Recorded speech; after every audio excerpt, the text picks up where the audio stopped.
அதிமுகவும் திமுகவும் கூட்டு களவாணிகள் அப்படின்னு சொல்லி பேசியிருக்காரு. களவாணி என்ற சொல்லுக்கு ஒரு அர்த்தம் இருக்குன்னா அந்த அர்த்தத்துக்கு உதாரணமாக இருப்பவர் ஜோசப் விஜய். ஏன்னா களவாணித்தனம் பண்ணி தான் இன்னைக்கு ஆட்சியில் இருக்காரு. காலையில் சாப்பாடு கட்டிட்டு பாவம் வராரு, வந்து ஃபைல் பார்க்குறாரு, செக்ரட்டேரியட்டில் இருக்கிறாரு. அதுக்கு பிறகு 6 மணிக்கு கிளம்பி 5 மணிக்கு 6 மணிக்கு கிளம்பி போனார்னா 8 மணிக்கு மேலே பிளாக்கு. இவர் வந்து களவாணித்தனத்தை மட்டும்தான் முதலீடாக வச்சு ஆட்சியில் உட்காந்துருக்காரு. அவர் களவாணித்தனம் செய்யலைன்னா முதலமைச்சர் இருக்க முடியாது. இளையராஜா எந்த கட்சி? தாவேக்காவா?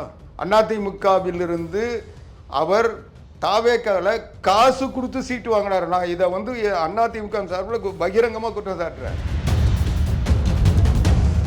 இவங்க வந்து செய்யறதெல்லாம் ஆள் கடத்தல், செய்யறதெல்லாம் களவாணித்தனம், செய்யறதெல்லாம் குதிரை பேரம், நடத்துறதெல்லாம்.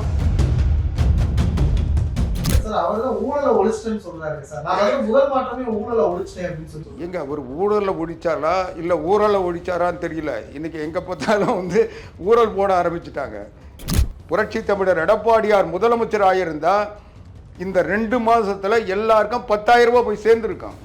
தமிழ்நாட்டில் குடும்ப அட்டை வச்சிருக்க அத்தனை பேருக்கும் 2,000 ரூபாய் கொடுத்துருப்போம். 2 மாதம் 2,000 ரூபாய், 2,000 ரூபாய், 4,000 ரூபாய் வந்திருக்கும். அது இல்லாமல் உடனடி இழப்பீட்டு தொகையாக 10,000 ரூபாய் தந்திருப்போம். நாளையவர்களுக்கு வணக்கம். நம்முடன் சிறப்பு விருந்தினராக அதிமுக கொள்கை பரப்பு துணை செயலாளர் திரு ஆவடிக்குமார் அவர்கள் இணைந்திருக்கிறார். வணக்கம் சார். வணக்கம் சார். இந்த கரூர் போன விஜய் வந்து அதிமுகவும் திமுகவும் கூட்டு களவாணிகள் அப்படின்னு சொல்லி பேசியிருக்காரு.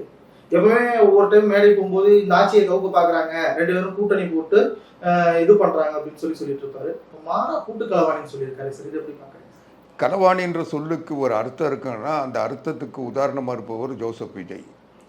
ஏன்னா களவாணித்தனம் பண்ணி தான் இன்னைக்கு ஆட்சியில் இருக்காரு.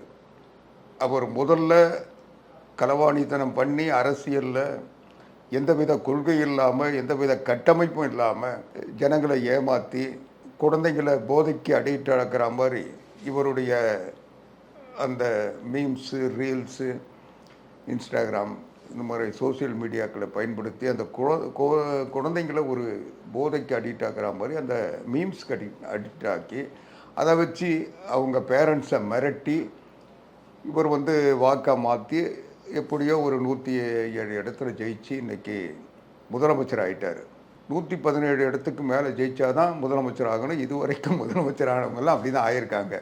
ஆனால் தமிழ்நாட்டு சரித்திரத்திலேயே ஒரு முதல் முறையாக பெரும்பான்மை பெறாமல், அதாவது தேர்தலுக்கு முந்தைய கூட்டணியின் பலம் இல்லாமல் இன்றைக்கி ஒரு மைனாரிட்டி அரசாங்கம் அமைச்ச முதல் முதலமைச்சர் ஜோசப் விஜய். 107 பேரை வச்சுக்கிட்டு இந்த தமிழ்நாட்டில் முதலமைச்சர் ஆகணும்னு நினச்சது களவாணித்தனம் தான். ஏன்னா அவர் மற்றவங்களை எல்லாம் எதிர்த்து தான் அவர் அந்த நிலைக்கு வந்திருக்காரு. 2வது, திமுக தீய சக்தி, அதனோட எந்த உறவும் வச்சுக்க மாட்டேன்னாரு. அதிமுக ஊழல் சக்தி, அந்த ஊழல் சக்தியோடு நாங்கள் எந்த அப்போது 2 சக்தியோடையும் தொடர்பு வைக்காமல், அதால் தேர்ந்தெடுக்கப்பட்ட உறுப்பினர்கள் தயவு இல்லாமல் இவரால் ஆட்சி அமைக்கவே முடியாது.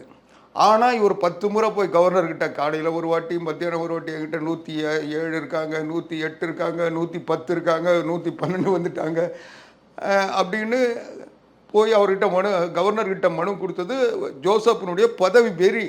எப்படியாவது முதலமைச்சர் ஆகணுன்றது தான் அவர் ஆரம்ப காலத்திலிருந்து அவர் சொன்னது. இன்றைக்கி அதுதான் செஞ்சிருக்கு. அவருக்கு வந்து எந்த நோக்கமும் இல்லை, எந்த கொள்கையும் இல்லை, தமிழ்நாட்டு மக்களுக்கு நல்லது செய்யணும் என்றது எந்த திட்டமும் இல்லை.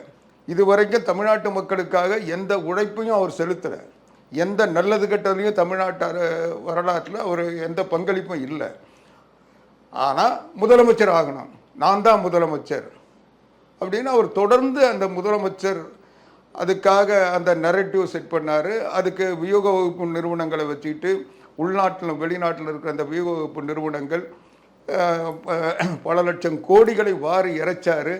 அதுக்கு போதாத குறைக்கு இந்த ஆதவ அர்ஜுனா போன்ற லாட்ரி வியாபாரிகள் அவங்களுடைய பணங்கள் முதலீடு செய்யப்பட்டன. முழுக்க முழுக்க சோசியல் மீடியாக்களையும் மற்ற ஊடகங்களையும் பயன்படுத்தி இவங்க வந்து முழுக்க முழுக்க ஒரு கண்மூடித்தனமான பிரச்சாரம், ஒரு அரசியல் ரீதியான பிரச்சாரமாக இல்லாமல் ஒரு விஜய் விஜய் விஜய்ன்ற ஒரு பிம்பத்தை கிரியேட் பண்ணாங்க. அதனுடைய விளைவு அரசியல் ரீதியாக வெற்றி பெற வேண்டிய நடைபெற வேண்டிய தேர்தலில் இந்த அருவருப்பான விளம்பரத்தால் குழந்தைகளுடைய இளைஞர்களுடைய இழிவான மலிவான கலாச்சாரத்தை உற்பத்தி பண்ணி, நீங்கள் ஒரு சாதாரணமாக பாருங்கள், ஒரு பெண் சொல்கிறாங்க, நான் என்னுடைய கணவரை பற்றி கூட கவலை இல்லை, நான் விஜய் கூட அழைச்சாருன்னா அவர் கூட போய் குடும்பம் நடத்துவேன்னு சொல்கிறாங்க. இதை விட ஒரு கேவலமான தமிழ் பண்பாட்டுக்கு இழுக்கான தமிழ் குடிகளின் பெருமையை சிதைக்கின்ற ஒரு அவமானகரமான ஒரு பண்பாட்டு சிதைவு இருக்குமா? இன்னைக்கு அவருடைய பிறந்தநாள் வந்தது. நீங்கள் பார்த்தீங்கன்னா பிறந்த நாளில் அவங்க அமைச்சர்கள்லாம் சொன்னாங்க, கும்மிடிப்பூண்டியில் அந்த மஞ்சக்கரணையில் நடந்த அந்த விபத்தினால அங்கே ஒரு 8 பேருக்கு மேலே இறந்துட்டாங்க, அங்கே ஒரு எல்லாரும் பாதிக்கப்பட்டிருக்க அந்த சூழ்நிலையில் விஜய் வந்து பிறந்தநாள் கொண்டாட வேண்டான்ட்டாரு, கொண்டாட போகிறதில்லன்றாரு. இதை வந்து அவங்க அமைச்சர்கள் சொல்கிறாங்க. ஆனால் பார்த்தீங்கன்னா அடுத்த நாள் திரிசா ராத்திரி 12 மணிக்கு விஜயோடு சேர்ந்து நாங்கள் பிறந்தநாள் கொண்டு கேக் வெட்டணும்னு அவங்க பதிவு போடுறாங்க. வெளி உலகத்தில் பிறந்தநாள் கொண்டாட மாட்டோம்னு சொல்லி அமைச்சர்கள் சொல்கிறாங்க. ஆனால் அவருடைய உள்ளரங்கத்தில் திரிசாவோட பிறந்தநாள் கொண்டாடு. இது பிளாக் அண்ட் ஒயிட்டுக்கு அர்த்தமாக இன்றைக்கி மக்கள் பார்க்குறாங்க. ரெண்டாவது, அவர் ஒரு நாளைக்கு 24 மணி நேரம்னா 12 மணி நேரம்தான் ஒயிட்டு, 12 மணி நேரம் பிளாக்கு. அவர் காலையில் சாப்பாடு கட்டிட்டு பாவம் வராரு, வந்து ஃபைல் பார்க்குறாரு, செக்ரட்டேரியட்டில் இருக்கிறாரு. அதுக்கு பிறகு 6 மணிக்கு கிளம்பி 5 மணிக்கு 6 மணிக்கு கிளம்பி போனார்னா 8 மணிக்கு மேலே பிளாக்கு. அடுத்த நாள் 8 மணிக்கு காலையில் விடிகிற வரைக்கும் அவருடைய வாழ்க்கை, அவருடைய நடத்தை எதையுமே அமைச்சர்களுக்கும் தெரியாது, உளவுத்துறைக்கும் தெரியாது, யாருக்குமே தெரியாது இந்த வாழ்க்கை. ஆக ஒரு வெளிப்படைத்தன்மை இல்லாத ஒரு எந்த விதமான, இப்போது ஒரு முதலமைச்சர்னா 24 மணி நேரம் விழிப்போடு இருக்கணும். உளவுத்துறை எந்த நேரத்திலையும் அவருக்கு தகவல் தருகின்ற நிலையில் இருக்கும். எந்த செய்தியாக இருந்தாலும் முதலமைச்சருக்கு தெரிவிச்சுட்டு தான் அடுத்த கட்ட நடவடிக்கைகளுக்கு அவங்க போவாங்க. அப்படி இருக்க சொல்ல ஒரு உளவுத்துறை செய்தியே அவரிடம் போய் சென்றடையல, அது சென்றடையலைனாலும் அவருக்கு அடுத்த நிலையில் இருக்கிற அமைச்சர்கள் அதை பரிசீலிக்கிறாங்களான்னா அதுவும் இல்லைன்னு சொல்கிறாங்க. அவருக்கு வேண்டிய யாரோ 2 பேர் அவருடைய வீக வகுப்பாளர்கள், அவங்க தான் உளவுத்துறையினுடைய செய்திகளை எல்லாம் பார்த்து முடிவெடுக்கிறாங்கன்னு சொல்கிறாங்க. அப்போது ரகசிய காப்பு பிரமாணம் செஞ்சுக்கிட்ட ஒரு முதலமைச்சர் செய்ய வேண்டிய வேலையை எந்தவித அதிகாரமும் இல்லாத யாரோ 2 பேர், இந்த நாட்டினுடைய முதலமைச்சர் என்பது ஜோசப் விஜய் தான், அவர் செய்ய வேண்டிய அந்த அரசு கடமையை அவங்கள வச்சு செய்கிறாருன்றதே அவர் பிளாக் அண்ட் ஒயிட்ன்றதான் காட்டுது. அவர் ஒயிட்டில் இல்லை, பிளாக்ல அவர் பிளாக் ஆகிற நேரத்தில் ஒயிட் வந்து அவங்க தான்றாங்க. இது எல்லாம் இன்றைக்கி அதிகாரிகள் மட்டத்தில் பேசப்படுது. அதனால் இவர் அப்படிப்பட்ட ஒரு இது வந்து அவர் பிளாக் அண்ட் ஒயிட்டாக இருக்கிறது அவருடைய விருப்பமாக இருக்கலாம். ஆனால் அதுதான் அரசியலில் ஆட்சிகளில் களவாணித்தனம் சொல்கிறாங்க. எடப்பாடி பழனிசாமி அதிமுக எம்எல்ஏக்களை வந்து ராஜினாமா செய்ய வச்சு தாவேக்களை இணைக்கிறது தான் விஜய் செய்கிற களவாணித்தனம். அதுதாங்க.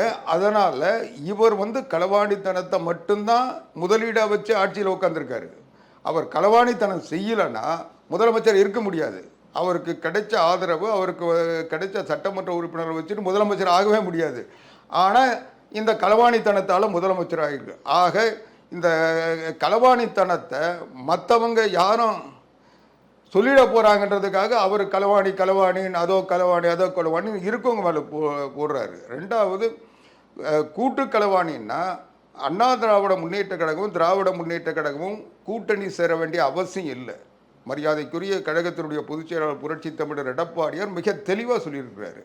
நாங்கள் சேரணுன்னா இவர்கிட்ட வந்து விஜய்கிட்ட ஆலோசனை கேட்க வேண்டிய அவசியமோ இல்லை விஜய்கிட்ட சான்றிதழ் பெற வேண்டிய நிர்பந்தமாக கிடையாது. நாங்கள் சேர்ந்தோம்னா எங்கள் கட்சியினுடைய நிலைப்பாடு அதுவாக இருந்தால் செஞ்சுட்டு போகிறோம்.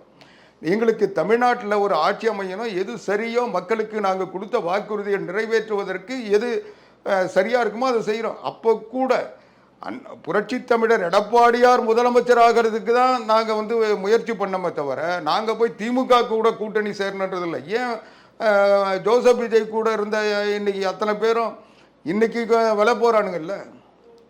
விலை போடுறவங்கள அதிமுகவிலேருந்து போனவங்க எத்தனை பேர்? அவங்கள மறுபடியும் அதிமுக கூட்டு வரதுக்கு எவ்வளோ நேரம் ஆகும்?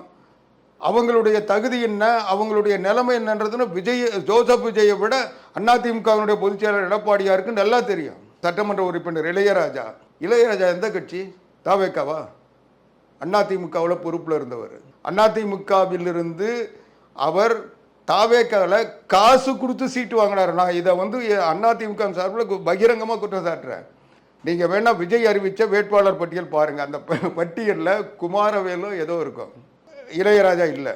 அவருக்கு மிரட்டி ஏமாற்றி அங்கே இருக்க மாவட்ட செயலாளர்கள்லாம் காசு கொடுத்து, அங்கே இருக்க நிர்வாகிகளுக்கு காசு கொடுத்து, ஒரு சிலர் சொல்கிறாங்க புதிய ஆனந்துக்கு காசு கொடுத்து, அந்த ஏ ஃபார்ம் பி ஃபார்மை இவர் வாங்கி அவரை சரி கட்டி ஒரு அதிமுகவில் சீட்டு கிடைக்கலன்னவனா அங்கே போய் சீட்டு வாங்கினாருன்றது தான் உண்மை நிலைமை. அவர் தாவேக்க இல்லை.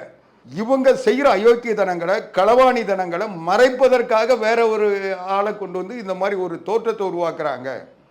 இவங்க செய்யறதெல்லாம் ஆள் கடத்தல், செய்யறதெல்லாம் களவாணித்தனம், செய்யறதெல்லாம் குதிரை பேரம், நடத்துறதெல்லாம் இன்னைக்கு தமிழ்நாட்டு அரசியலில் இதுவரைக்கும் இல்லாத ஒரு ஆயாராம் காயாராம் வேலை. இந்த வேலையை மறைக்கிறதுக்கு இவங்க அதே திருவல்லிக்கேணி காவல் நிலையம், அமமுக பொதுச் செயலாளர் டிடிவி தினகரன் அவர்களும் மன்னார்குடி சட்டமன்ற உறுப்பினர் காமராஜ் அவர்களும் கொடுத்தாங்களே அந்த புகாரில் ஒரு எஃப்ஐஆர் போடலை. ஆனால் இன்னைக்கு மாஞ்சி லுக் அவுட் நோட்டீஸ் விடுற அளவுக்கு போகிறீங்கல்ல. இதை பார்க்க சொல்ல களவாணித்தனம்னு ஊரில் இருக்கவங்க சொல்ல மாட்டாங்க. போலீஸில் இருக்கிறவே நல்ல அதிகாரி கேட்டிங்கலாம் சொல்லுவாங்களே. அது என்ன அப்போ கொடுத்த அதுவும் கவர்னர்கிட்ட புகார் கொடுத்துட்டு கொடுக்குறாங்க. அவர் சட்டமன்ற உறுப்பினரை நேரில் கொடுக்குறாரு. கடிதத்தை கவர்னரை சீட்டிங் பண்ணுறாங்க, கவர்னரை ஏமாத்துறாங்க, கவர்னர்கிட்ட போலியான கடிதத்தை காட்டுறாங்கன்னு சொல்லி தானே புகார். அந்த புகார் மேலே எஃப்ஐஆர் போடல. ஆனால் எவனோ ஒரு இந்த இளையராஜா ஏற்கனவே அயோக்கிய அதிமுகவில் இருந்து தாவேக்காவில் அந்த ஏ ஃபார்ம் பி ஃபார்மை காசை கொடுத்து வாங்கினவன். அவன் கட்சியில் வேலை செஞ்சோ, கட்சியில் உழைச்சோ, அந்த கட்சியினுடைய தலைமையினுடைய நம்பிக்கையை பெற்றோ அதை தேர்தலில் போட்டியிடல. இவன் முள்ள மாதிரி வேலை செஞ்சு அவங்களுக்கு துட்டை கொடுத்து ஏமாற்றிட்டு அந்த சட்டமன்ற உறுப்பினர் அறிவிக்கப்பட்டவருக்கு பணம் கொடுத்து குதிரை பேரம் நடத்தி தான் அவன் உள்ளே நுழைஞ்சவன். அவனை பெரிய யோகியன் நினச்சிக்கிட்டு அவனை வச்சுக்கிட்டு இன்றைக்கி விசாரணை பண்ணிட்டு போகிறாங்க. அது என்னவோ திமுக வச்சு அவங்களாச்சு. அது இல்லை. நான் என்ன சொல்ல வரேன்னா, இவங்க தமிழ்நாட்டில் இன்னைக்கு ஜோசப் விஜய் முதலமைச்சரானதற்கு பிறகு அனைத்து இந்திய அண்ணா திராவிட முன்னேற்ற கழகத்தின் பொதுச் செயலாளர் புரட்சி தமிழர் எடப்பாடியார் கேட்டதை போல என்ன செஞ்சுருக்கீங்க? மக்களுக்கு என்ன செஞ்சீங்க? நான் என்ன உறுதியாக சொல்கிறேன், புரட்சி தமிழர் எடப்பாடியார் முதலமைச்சராக இருந்தால் இந்த 2 மாதத்தில் எல்லாருக்கும் 10,000 ரூபாய் போய் சேர்ந்துருக்கான். தகுதி உள்ள தாய்மார்களுக்கு மட்டும் இல்லை, தமிழ்நாட்டில் குடும்ப அட்டை வச்சிருக்க அத்தனை பேருக்கும் 2,000 ரூபாய் கொடுத்துருப்போம். 2 மாதம் 2,000 ரூபாய் 4,000 ரூபாய் வந்திருக்கும். அது இல்லாமல் உடனடி இழப்பீட்டு தொகையாக 10,000 ரூபாய் தந்திருப்போம். ஆனால் ஜோசப் விஜய் என்ன கொடுத்தாரு? எங்க ஒரு ஊழலை ஒழிச்சாரா இல்லை ஊழலை ஒழிச்சாரான்னு தெரியல. இன்னைக்கு எங்கே பார்த்தாலும் ஊழல் போட ஆரம்பிச்சுட்டாங்க. இவர் ஊழலை ஒழிச்சிட்டான்றார். ஊழலை ஒழிச்சிட்டா அவங்க விழுப்புரத்தில் அவங்க கட்சியினுடைய வழக்கறிஞர் பிரிவை சார்ந்த ஒரு அம்மா ஞான சௌந்தர்யான்னு நான் நினைக்கிறேன். அவங்க போய் ஏன் உயர்நீதிமன்றத்தில் வழக்கு போடுறாங்க? அரசு வக்கீல் நியமனத்தில் பணம் வாங்கிட்டு போடுறாங்கன்னா தானே ஊழல் இல்லையா? தாவேக்கா தானே இன்னைக்கு தமிழ்நாடு முழுவதும் பெரிய யோகியம் மாதிரி ஹரிச்சந்திரன் மாதிரி நிர்மல்குமார் பேசிகிட்டு இருக்காருல, சட்டம் நீதித்துறை அமைச்சர். இதுக்கு வாய் திறந்து பதில் சொல்லணும்ல. இன்றைக்கி காரி துப்புறாங்களே. தமிழ்நாடு முழுவதும் வழக்கறிஞர்கள் நியமனத்தில் 6 நாள் நீதிமன்றத்திலேயே பப்ளிக் ப்ராசிக்யூட்டர் இல்லாமல் நீதிமன்றங்கள் ஸ்தம்பித்து போச்சே. எந்த ஆட்சியில் நடந்தது? நீங்கள் ஏற்கனவே இருந்தவங்கள ராஜினாமா பண்ண சொல்லிட்டீங்க, அவங்க பதவியை விட்டு போக சொல்லிட்டீங்க. உங்களுக்கு இப்போ உடனடியாக வேற ஒருத்தரை நியமிக்கிற வக்கு இருக்கா, துப்பு இருக்கா, திறன் இருக்கான்னு மக்கள் கேட்க மாட்டாங்க. நீங்கள் தமிழ்நாடு முழுவதும் இதை வச்சுட்டு ஆடு திருண்டவன் மாடு திருண்டவன் எங்கேயாவது ஏமாத சீட்டிங் பண்ணால் அவனெல்லாம் அரசு வழக்கறிஞர்னு போட சொல்லி கலெக்டர்கிட்ட சொன்னால் கலெக்டர் இதெல்லாம் எப்படி போடுறதுன்னு கேட்டு அவரை கம்முன்னு உட்காந்துட்டு இருக்காங்க. இதை விட கொடுமை கோயம்புத்தூரில் ஒரு வழக்கறிஞர், அதிமுக வழக்கறிஞர் சொன்னார், உத்தரவே இல்லாமல் அரசு வைக்கலன்னு சொல்லி வந்து நிற்கிறாங்க.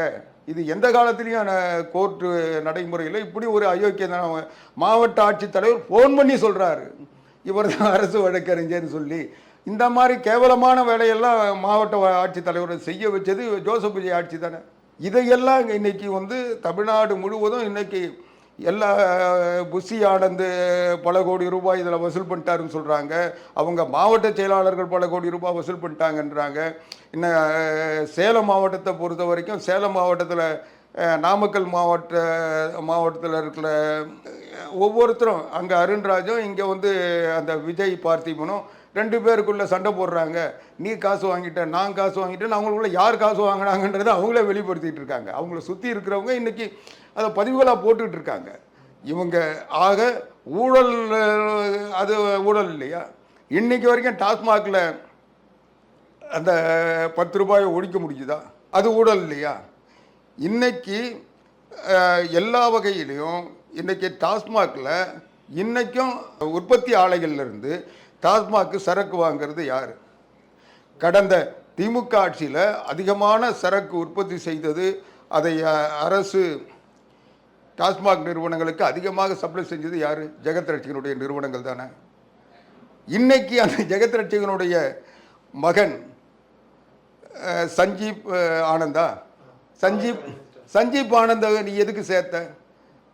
நீ ஊழலை ஒழிக்கணும். அவர் பேரில் அவர் இயக்குனராக இருக்கிற, அவர் மேனேஜிங் டைரக்டராக இருக்கிற சாராய ஆலய தமிழ்நாட்டில் இல்லையா? அப்போ சாராய ஆலய அதிபர்ன்றதுனால அவருக்கு முன்னுரிமை கொடுத்து அதுவும் விஜயே கட்டி பிடிச்சி சேர்க்குறேன்னா, அப்போ நீ மதுவிலக்கை நான் தமிழ்நாட்டில் அமுல்படுத்துவேன், மது சீர்திருத்தம், என்னை மறுபடியும் ஜெகத் ரட்சகன் திமுக ஆட்சி இருக்க சொல்ல ஜெகத் ரட்சகன் ஆலைகள் தான் அதிகமான ஆலைகள் இருக்குது, அதிகமாக உற்பத்தி பண்ணுது, அதிகமாக சப்ளை பண்ணிச்சு. இப்போ அவருடைய மகன் தாவேக்காவோட சேர்த்து விஜயை கட்டி பிடிச்ச உடனே அவருடைய ஆலைகள் சப்ளை அதிகமாக போடுது. இதுக்கு காரணம் என்ன? இது தான் களவாணித்தனம். இது என்னன்றாங்க, இவங்க தமிழ்நாட்டில் இருக்கிற ஆலைகளில் ஒரு குறிப்பிட்ட சரக்கு மட்டும்தான் டாஸ்மாகில் இருக்குது. அந்த டாஸ்மாக் அமைச்சர் ரொம்ப தெளிவாக சொன்னார். அதனால் ஜனங்க குடிகாரர்கள்லாம் எல்லா சரக்கையும் குடிக்கணும்னு விரும்புகிறாங்க, அதனால் வெளி மாநிலங்கள்லேருந்து சரக்கு கொண்டு வர போகிறேன்னாரு. உடனடியாக இவங்க என்ன பார்த்தாங்க, நம்ம சரக்கு போகாதுன்றதுனால அவங்க தாவேக்காவில் இவங்க பேரம் பேசுனாங்க. அந்த பேரம் படிஞ்சது. இவங்களுக்கு வந்து அரசு ரீதியாக கொடுத்தா பிரச்சனை வரும், நீ கட்சியில் சேர்ந்துட்டின்னா நமக்குள்ளே பண்ட பரிமாற்றம்லாம் சரியாக நடந்துடும்னு சொல்லிட்டு சேர்த்துட்டாங்க. இதுதானே உண்மை. செய்யறதெல்லாம் அயோக்கியத்தனம், செய்யறதெல்லாம் முள்ளமாரித்தனம், எந்தவித தகுதியும் இல்லாமல் தற்குறிகளை எல்லாம் பொறுப்பில் போடுறது. அந்த பொறுப்பில் போட்ட தற்குறிகள் எதையாவது உளறிட்டு இருக்காங்க. இன்றைக்கி பாருங்கள், ஊழலை ஒழிக்கிறன்ட்டு எங்கே போய் ஒழிச்சார் இந்த இவர் அறநிலையத்துறை அமைச்சர்? எங்கே ஒழிச்சாருன்னா, நேராக போய் முறுக்கில் வந்து இதுக்கு வந்து வாரண்ட்டி இருக்கா, கேரண்டி இருக்கா, இதை வந்து எப்போ உற்பத்தி பண்ணாங்க, இதுக்கு எக்ஸ்பைரி டேட் இருக்கான்னு கேட்குற ஒரு அறிவாளி தற்குறின்னு சொல்லாமல் என்ன சொல்கிறது?